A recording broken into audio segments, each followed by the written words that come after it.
જય શ્રી રામ મિત્રો, ટાટા સિયારાએ હમણાં જ એની ઈવી કારનું લોન્ચ કર્યું અને આ લોન્ચમાં મહત્વનો ભાગ હતો એની ક્રેશ ટેસ્ટ.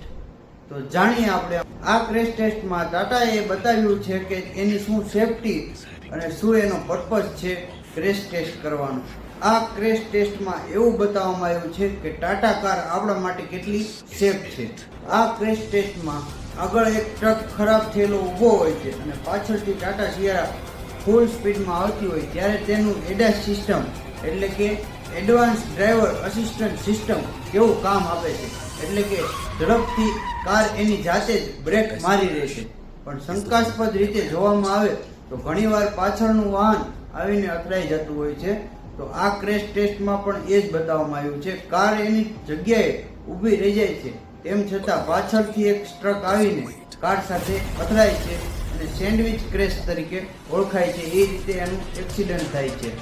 તો પણ આ ગાડીમાં જે મુખ્ય પેસેન્જર હોય છે એ બધા જ સલામત રહે છે અને આ ગાડીમાં ઈવી કાર છે એટલે બેટરીમાં પણ કોઈ નુકસાન આવેલું નથી કે કારમાં કોઈ પણ જાતની આગ લાગી નથી. બધા જ એક પેક સારી રીતે ખુલી ગયા છે. એટલા માટે આ ક્રેશ ટેસ્ટ બહુ જ સફળ રહ્યું અને NCAP એટલે કે ન્યૂ કાર એસેસમેન્ટ પ્રોગ્રામ એને આ ગાડીને 5 સ્ટારનું રેટિંગ આપેલું છે સેફટી માટે. આ ટાટા સિયારા ઈવી નો સ્ટાર્ટિંગ પ્રાઇસ છે એટલે કે એક શોરૂમ પ્રાઇસ છે 18,69,000 રૂપિયા.